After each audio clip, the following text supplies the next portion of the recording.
श्री सुखमनी साहिब जी की पवित्र बाणी की 6वीं अष्टपदी तक की उचारण अते विचार की सांझ सतगुर की महान किरपा नाल असी सारिਆਂ ने कल तक दे दीवान विच बैठ के कीती सी। आओ गुरुदेव किरपा करन, बख्शिश करन, रहमत करन, कृपालता करन।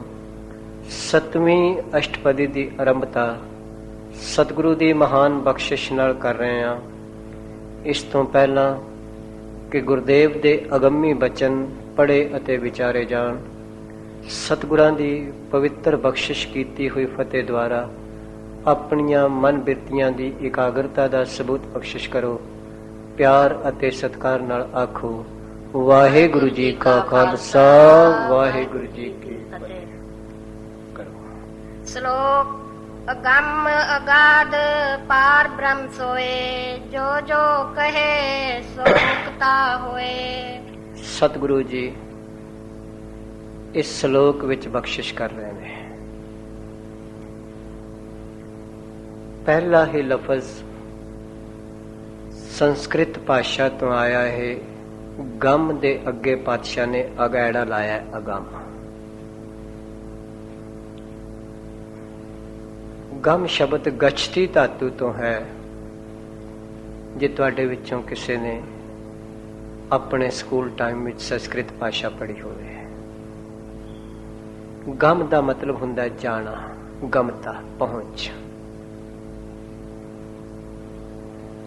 गुरुदेव पिता बख्शिश कर रहे ने, रहमत कर रहे ने, अगम। ते याद रखना, जिथे तक जीव दी मन बुद्धि पहुंचदी है उथों तक ये चीजां हुंदियां ने गिणती, मिणती, तोल। ते परमात्मा दी अज तक कोई गिणती नहीं कर सकिया, कोई उसनूं वट्टियां नाल तोल नहीं सकिया, कोई उसनूं किसी फीते नाल पैमाइश नहीं कर सकिया। जिथे गिणती होएगी, मिणती होएगी, तोल होएगा, उथे कीमत भी होएगी। जेड़ी वस्तु गिणन विच आ जाएगी वो तोलन विच भी आ जाएगी, वो मिणन विच भी आ जाएगी, मेजरमेंट विच भी आ जाएगी, ते फिर वो मन बुद्धि दे अधीन भी हो जाएगी। सतगुरु जी पहला ही बचन कह रहे ने, अगम। जेड़ा गमता तो परे है, तेरी संसारिक बुद्धियां तो परे है, पढ़ाइयां तो परे है,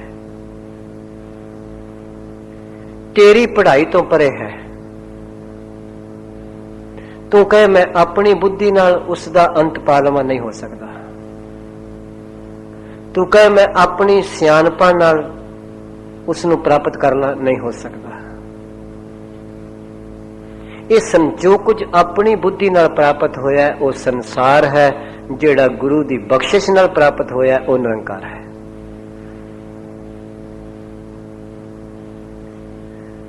ते हंकार दी गल भी कह देना भी मैं बना लिया है संसार विच भी, पर मन्निया जा सकता है।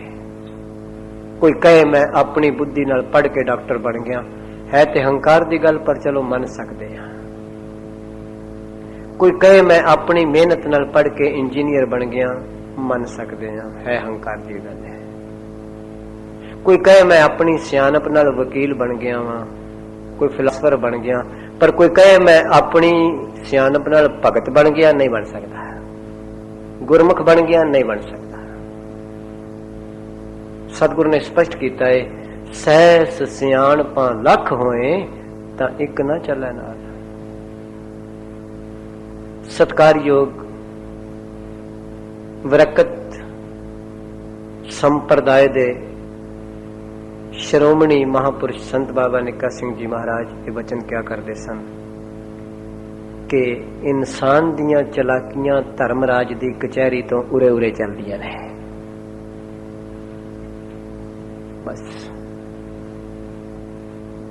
गुरु दे दर तो उरे उरे चलदियां ने, गुरु दे दर ते चलाकी नहीं चल सकती,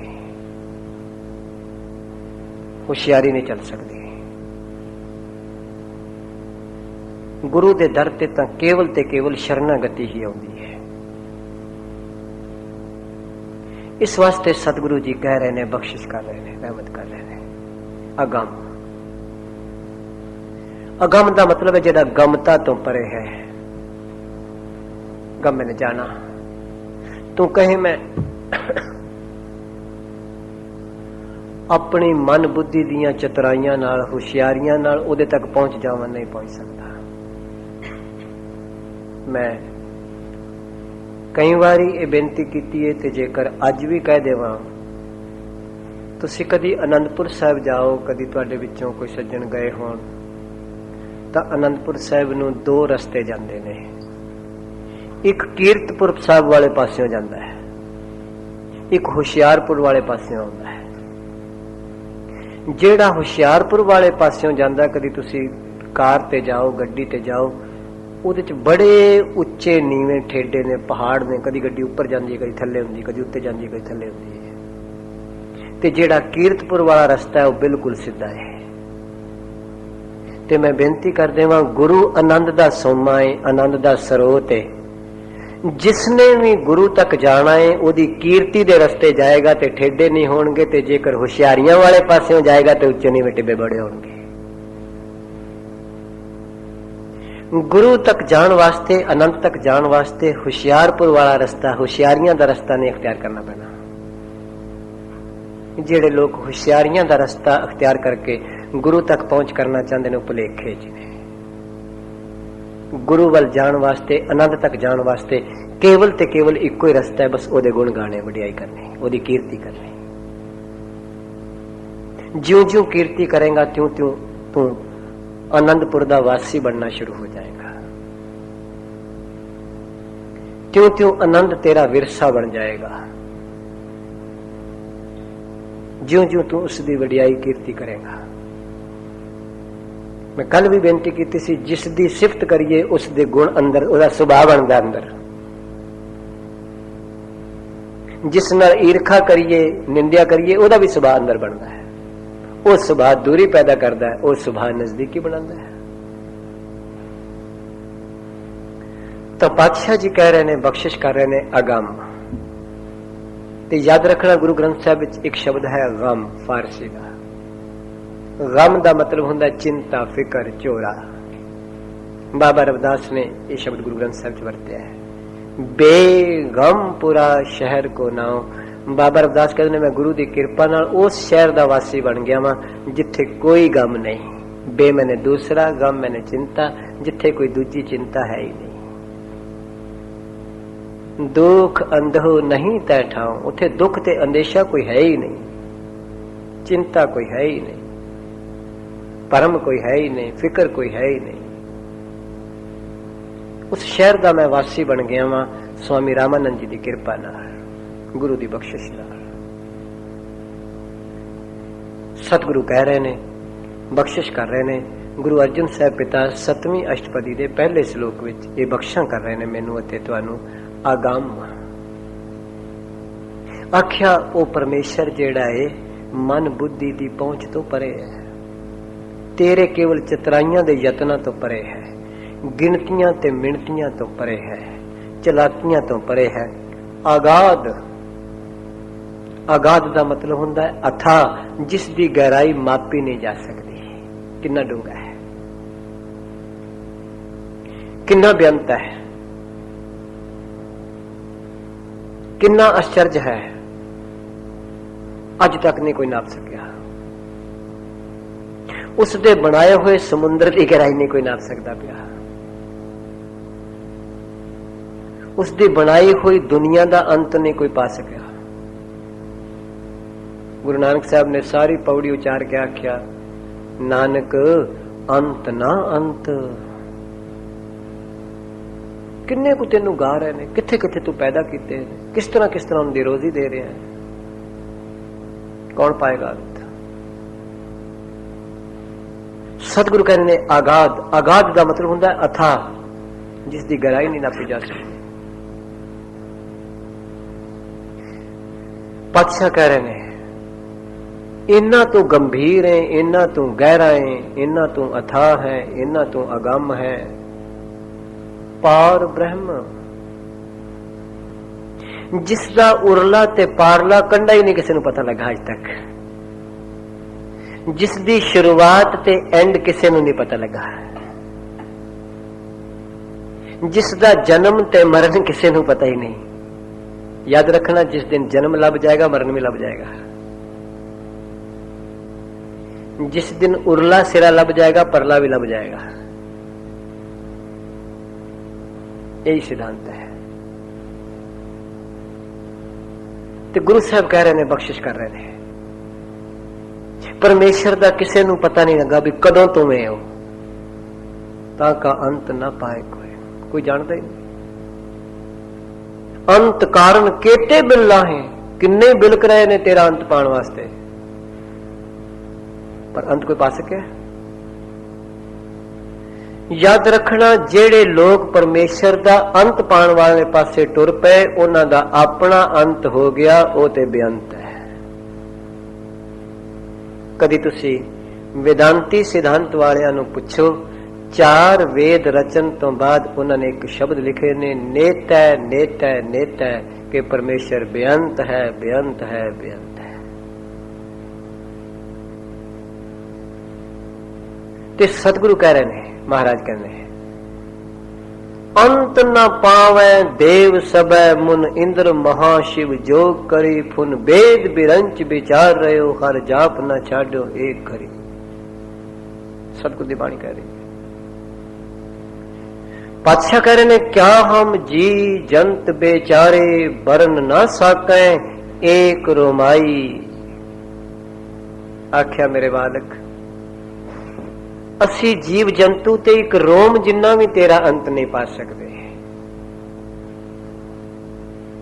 क्या हम जी जंत बेचारे, बरन ना साकै एक रोमाई, ब्रह्म महेश सिद्ध मुन इंद्र बेअंत, ठाकुर तेरी गत नहीं पाई। पातशाह कहने, अज तक कोई भी तेरा अंत नहीं पा सकिया, इस वास्ते तू पार ब्रह्म है। तेरा उरारला ते पारला कंडा अज तक किसी के हाथ विच आया ही नहीं। कदी पट्टां दे सोइयां विचों चाटी मारो, सेवक है भरपूर जुग जुग वाहगुरु, तेरा सब सदका। पर सतगुरु कहने, कौन कहे तू कद का? कोई कह सकता तू कदों ना? ब्रह्मा विष्णु सिरे तय अगणत, तिनको मोह भया मद मन का, 84 लाख जोन उपाई, रिजक दिया सब हूं को तद का। उस तो पहला ना कौन कह सकता तू कदों है? किसी को नहीं पता। इस वास्ते तू पार ब्रह्म है, तेरा अंत नहीं कोई पा सकता। सोए, सोए का मतलब होता है स्वयं स्वरूप, सैभंग, अपने प्रकाश तो आप प्रकाशित होया, अपनी जोत तो आप ही प्रगट होया। संसार ते जिन्ना प्रकाश तुसी वेख रहे हो, सब परमेश्वर को प्रकाश लैके प्रकाशित हो रहे हैं। बल्ब दा अपना कोई प्रकाश नहीं। बिजली को प्रकाश लाइट लैके सानू लाइट दे रहा है। याद रखना, सूरज का अपना कोई प्रकाश नहीं, केवल परमेश्वर को प्रकाश लैके मैनू तुहानू प्रकाश, सृष्टि को प्रकाश दे रहे हैं। पर परमेश्वर अपने प्रकाश तो स्वयं प्रकाशित है। उसने किसी को जोत उधारी नहीं ली, ज्ञान उधारा नहीं लिया। सोए वे स्वयं स्वरूप है, जिसनु महाराज ने बाणी विच मूल मंत्र विच सैभंग आख्या, अपने प्रकाश तो प्रकाशित होया। उसने दाता किसी को नहीं लिया, उदी अपनी स्वयं दी कृत है। ਤਾਂ ਹੀ ਤੇ ਉਸ ਨੂੰ ਕਰਤਾ ਪੁਰਖ ਕਿਹਾ ਜਾਂਦਾ ਹੈ। ਆਪਣੀ ਕ੍ਰਿਤ ਦੇ ਵਿੱਚ ਆਪ ਬੈਠਾ ਹੈ। ਕਿਸੇ ਨੇ ਆ ਮਾਈਕ ਬਣਾਇਆ ਇੰਜੀਨੀਅਰ ਨੇ, ਬੜੀ ਚੰਗੀ ਗੱਲ ਹੈ। ਲੋਹੇ ਵਿੱਚੋਂ ਪਲਾਸਟਿਕ ਵਿੱਚ ਇਹ ਕਲਾ ਕੱਢ ਦਿੱਤੀ, ਪਰ ਬਣਾਉਣ ਵਾਲਾ ਕਿਧਰੇ ਰਹਿ ਗਿਆ ਤੇ ਮਾਈਕ ਕਿਧਰੇ ਆ ਗਿਆ। ਕਿਸੇ ਨੇ ਲੋਹੇ ਨੂੰ ਘੜ ਕੇ ਕਾਰ ਬਣਾਈ ਹੈ, ਕੱਢ ਕੇ ਲੋਹੇ ਨੂੰ। ਇੰਨਾ ਫਰਕ ਪੈਂਦਾ ਹੈ। ਤੁਹਾਡੇ ਸਮਾਜ ਵਿੱਚ ਰਹਿ ਕੇ ਮੈਨੂੰ ਡਾੜਾ ਬੋਲਣਾ ਹੀ ਭੁੱਲ ਚੱਲਿਆ ਸੀ। ਗੁਰਦੇਵ ਕਿਰਪਾ ਕਰਨ, ਬਖਸ਼ਿਸ਼ ਕਰਨ। ਲੋਹੇ ਨੂੰ ਘੜ ਕੇ ਕਾਰ ਬਣੀ ਹੈ, ਇੰਜੀਨੀਅਰ ਨੇ ਬਣਾ ਦਿੱਤੀ ਹੈ, ਪਰ ਯਾਦ ਰੱਖਣਾ ਇੰਜੀਨੀਅਰ ਲੋਹਾ ਨਹੀਂ ਬਣ ਸਕਿਆ। ਆਪ ਕਿਸੇ ਇੰਜੀਨੀਅਰ ਨੇ ਰੂਹ ਨੂੰ ਘੜ ਕੇ, ਸੂਤ ਨੂੰ ਘੜ ਕੇ ਕਪੜਾ ਤੇ ਬਣਾ ਦਿੱਤਾ, ਪਰ ਉਹ ਆਪ ਰੂਹ ਤੇ ਸੂਤਰ ਨਹੀਂ ਬਣ ਸਕਿਆ। ਕਮਾਲ ਹੈ ਪਰਮੇਸ਼ਰ ਦੀ ਵਡਿਆਈ ਦੀ। ਉਸਨੇ ਜੋ ਕੁਝ ਬਣਾਇਆ ਉਹਦੇ ਵਿੱਚ ਆਪ ਬੈਠਾ ਹੈ। ਆਪ ਹੀ ਨੇ ਆਪ ਸਾਜਿਓ, ਆਪ ਹੀ ਨੇ ਰਚਿਓ ਨਾਉ, ਦੋਈ ਕੁਦਰਤ ਸਾਜਿਆ ਕਰ ਆਸਣ ਡਿਠੋ ਜਾਓ। ਉਹਦੇ ਵਿੱਚ ਆਪਣਾ ਆਸਣ ਲਾ ਕੇ ਬਹਿ ਗਿਆ ਹੈ। ਇਸ ਵਾਸਤੇ ਪਾਰ ਬ੍ਰਹਮ ਹੈ। ਕੌਣ ਜਾਣੇਗਾ ਉਹਦਾ ਅੰਤ? ਸੋਏ ਸਵੈਮ ਸਰੂਪ ਹੈ। ਗੁਰਦੇਵ ਕਹਿ ਰਹੇ ਨੇ, ਪਾਤਸ਼ਾਹ ਉਸਦੇ ਲੱਛਣ ਦੱਸ ਰਹੇ ਨੇ ਗੁਰੂ ਅਰਜਨ ਸਾਹਿਬ ਪਾਤਸ਼ਾਹ। ਯਾਦ ਰੱਖਣਾ, ਕਿਸੇ ਵਸਤੂ ਦੀ ਗੁਣ ਹੀ ਉਸ ਦੀ ਖਰੀਦਦਾਰੀ ਵਾਸਤੇ ਮਜਬੂਰ ਕਰਦੀ ਹੈ। ਅੱਜ ਜਿੰਨੀ ਸੰਸਾਰ ਤੇ ਟੀਵੀ ਰਾਹੀਂ, ਅਖਬਾਰਾਂ ਰਾਹੀਂ ਐਡਵਰਟਾਈਜ਼ਮੈਂਟ ਹੋ ਰਹੀ ਹੈ, ਇਸੇ ਗੱਲ ਦਾ ਪ੍ਰਤੀਕ ਹੈ ਕਿ ਸਾਡੀ ਚੀਜ਼ ਦੇ ਗੁਣ ਕਿਸੇ ਨੂੰ ਪਤਾ ਲੱਗਣ ਤੇ ਫਿਰ ਗੁਣਾ ਕਰਕੇ ਕੋਈ ਗਾਹਕ ਆਵੇ। ਹੋਰ ਕੀ ਹੈ? ਤੇ ਜੈਸਾ ਜੈਸਾ ਜਿਸ ਦਾ ਜੀਵਨ ਦਾ ਵਿਵਹਾਰ ਹੁੰਦਾ ਹੈ, ਉਸ ਤਰ੍ਹਾਂ ਦੀ ਕਸ਼ਿਸ਼ ਉਹਦੇ ਅੰਦਰ ਗੁਣਾਂ ਨੂੰ ਸੁਣ ਕੇ ਪੈਦਾ ਹੁੰਦੀ ਹੈ। ਜਿਸ ਤਰ੍ਹਾਂ ਤੁਹਾਡੀ ਅਸੀਸ ਨਾਲ ਮੇਰਾ ਕਿੱਤਾ ਖੇਤੀ ਦਾ ਹੈ, ਅਗਰ ਕੋਈ ਯੂਨੀਵਰਸਿਟੀ ਵਰਲਡ ਦੀ ਚੰਗਾ ਸੀਡ ਡਿਵੈਲਪ ਕਰੇਗੀ, ਇਨਵੈਂਟ ਕਰੇਗੀ, ਤਾਂ ਜਦੋਂ ਮੈਂ ਉਹਦੇ ਬਾਰੇ ਸੁਣਾਂਗਾ, ਮੇਰਾ ਜੀ ਕਰੇਗਾ ਮੈਂ ਉਹ ਸੀਡ ਲਿਆ ਕੇ ਆਪਣੀ ਖੇਤੀ ਵਿੱਚ ਬੀਜਾਂ ਤੇ ਅੱਗੋਂ ਹੋਰ ਪੈਸੇ ਕਮਾਵਾਂ। ਕੋਈ ਬੰਦਾ ਆਟੋਮੋਬਾਈਲ ਦਾ ਵਪਾਰ ਕਰਦਾ ਹੈ। ਹੁਣੇ ਹੀ ਦਾਸ ਨੂੰ ਥੋੜੇ ਦਿਨ ਪਹਿਲਾਂ ਤੁਹਾਡੇ ਦੇਸ਼ ਵਿੱਚ ਪਤਾ ਲੱਗਾ ਕਿ ਚਾਈਨਾ ਐਸੇ ਮੋਟਰਸਾਈਕਲ ਇੰਟਰੋਡਿਊਸ ਕਰ ਰਿਹਾ ਹੈ ਜਿਹੜੇ ਤਕਰੀਬਨ 5-7 ਹਜ਼ਾਰ ਰੁਪਏ ਵਿੱਚ ਆਉਣਗੇ। ਤੇ ਕਿਉਂ ਨਾ, ਅਗਰ ਉਹਦੇ ਵਿੱਚ ਗੁਣ ਹੋਣਗੇ ਤੇ ਲੋਕ ਖਰੀਦਣਗੇ। ਅਗਰ 40,000 ਦੇ ਮੁਕਾਬਲੇ ਤੇ 50,000 ਦੇ ਮੁਕਾਬਲੇ ਤੇ 5-7 ਹਜ਼ਾਰ ਰੁਪਏ ਦਾ ਮੋਟਰਸਾਈਕਲ ਮਿਲੇਗਾ ਤੇ ਉਹਦੇ ਵਿੱਚ ਗੁਣ ਹੋਣਗੇ ਤਾਂ ਲੋਕ ਆਪਣੇ ਆਪ ਹੀ ਖਰੀਦਣਗੇ। ਤਾਂ ਗੁਣ ਅੰਦਰ ਗਾਹਕੀ ਪੈਦਾ ਕਰਦੇ ਨੇ। ਤਾਂ ਧੰਨ ਗੁਰੂ ਅਰਜਨ ਸਾਹਿਬ ਪਿਤਾ ਮਹਾਰਾਜ ਨੇ ਉਸ ਅਮੁੱਲ ਗੁਣ ਪਰਮੇਸ਼ਰ ਦੇ ਗੁਣ ਮੇਰੇ ਤੇ ਤੁਹਾਡੇ ਸਾਹਮਣੇ ਸ਼ਲੋਕ ਵਿੱਚ ਰੱਖੇ, ਤਾਂ ਕਿ ਮੇਰਾ ਸਿੱਖ ਇਸ ਨੂੰ ਪੜ੍ਹ ਕੇ, ਸੁਣ ਕੇ, ਇਸ ਐਡਵਰਟਾਈਜ਼ਮੈਂਟ ਨੂੰ ਇਹਦਾ ਗਾਹਕ ਬਣ ਜਾਏ। किसी तरीके सिख दे अंदर गाहकी जाग जाए ऐसे अमूल गुणा वाले परमेश्वर की, तांग जाग जाए, तड़प जाग जाए, खरीददारी जाग जाए। जिन्हां दे अंदर खरीददारी जागदी है उन्हां प्रति बाबा कबीर कहते हैं, किन्ही बनजिया कांसी तांबा, किन्ही लौंग सुपारी, संतो बनजिया नाम गोविंद का, ऐसी खेप हमारी हर के नाम के व्यापारी, हीरा हाथ चढ़िया निर्मोलक, छूट गई संसारी। बस एक बारी हीरा हाथ चढ़न की गल है। हाथ चढ़न का मतलब है इंट्रोड्यूस होना, पहचानना। एक बारी उस हीरे की पहचान आने की डर है, लोड़ है, बस फिर संसार हथों छुट जाएगा। एक बारी सच हाथ चढ़न की गल है, फिर झूठ छुट जाएगा। सतगुरु कृपा कर, बख्शिश कर। हाली तेरे को पूछा जाए, कहता मैं बड़ा बिजी हाँ, इस वास्ते मेरे को टाइम नहीं। पर जिस दिन उसकी खिच अंदर प्रबल होएगी, फिर बिजी इधर हो जाएगा। गुरुदेव कह रहे हैं, महाराज कह रहे ने, बख्शिश कर रहे ने, ते फिर की है ऐसे दे गुणा नू जेड़ा भी गांदा है उसनू मिलदा की है? सतगुरु कह रहे ने, हाँ जी, जो जो कहे सो मुक्ता होए। बस आ बचन है। जो जो कहे। सतगुरु कहते इन्हां गुणां नूं भावें कोई कहे, भावें कोई हिंदू कहे, भावें कोई मुसलमान कहे, भावें कोई सिख कहे, भावें कोई ईसाई कहे, भावें कोई ब्राह्मण कहे, भावें कोई खत्री कहे, भावें कोई शूद्र कहे, भावें कोई वैश्य कहे, जेड़ा मर्जी गाए उसकी वडियाई दो। जो जो कहे, जेड़ा भी कहे, किते हंकार ना हो जाए वड्डी जात वाले नूं, मैनू तो कहने की लोड़ ही कोई नहीं, क्योंकि मैं तो उच्ची जाति में पैदा होया हूं। किते अमीर ना हंकार कर बैठे, मैनू की लोड़ है, मैं तो बड़े पैसे वाले ने घर जमया, मैनू तो गुणगान की लोड़ ही कोई नहीं।